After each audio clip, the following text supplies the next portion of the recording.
छोटा उदेपुर तालुका के बिलवाट गांव में नगर प्राथमिक शिक्षण समिति के विद्यार्थी शाला की इमारत नहीं होने के कारण शाला के बाहर पढ़ाई करने के लिए मजबूर बने हैं।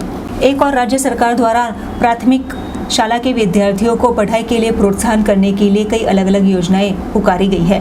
ऐसे में पढ़ेगा गुजरात तभी तो बढ़ेगा गुजरात सूत्र को सरासर निष्क्रिय साबित करते हुए छोटा उदेपुर के बिलवाट गांव में शाला की इमारत ही नहीं होने के कारण अब विद्यार्थियों को बाहर बैठकर पढ़ाई करने की नौबत आन पड़ी है, जिसको लेकर कांग्रेस के युवा नेता संग्राम सिंह राठवा ने अपनी प्रतिक्रिया दी थी। बिलवाट गाँव स्थित 1.5 सालों से यहाँ पर स्कूल की बिल्डिंग नहीं है। ऐसे में सरकार द्वारा हर बार यहाँ पर बड़ी बड़ी गुलबांगे पुकारी जा रही है। सरकार के आदेश से ये शाला की इमारत तोड़ी गई थी और अब फंड भी आ चुका है, लेकिन बावजूद तंत्र द्वारा ये शाला की इमारत बनाने में कहीं ना कहीं कमी बरती जा रही है, वैसे गंभीर आरोप लगाए गए थे।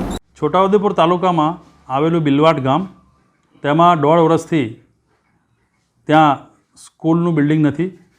સરકારે જે તે વખતે આદેશથી તોડી નાખ્યું હતું, તેનું ફંડ પણ આવીને પડ્યું છે, પણ ખબર નહીં કે આ તંત્રની આંખો બંધ છે કે સરકારની આંખો બંધ છે।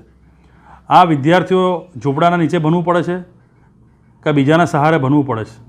ખરેખર ત્યાંના વિદ્યાર્થીઓની બહુ કફોડી હાલત છે અને ત્યાંના લોકો ત્રાહિમામ થઈ ગયા છે।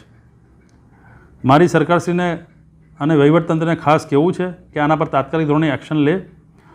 સમગ્ર છોટાઉદેપુર તાલુકાની અંદર ઘણી એવી બિલ્ડિંગો જર્જરિત હાલતમાં છે, કોઈ જગ્યાએ તો પડી જાય એવી હાલતમાં છે, તો આના માટે સ્પેશિયલ બજેટ ફાળવીને આના પર તાત્કાલિક ધોરણે એક્શન લેવાવી જોઈએ।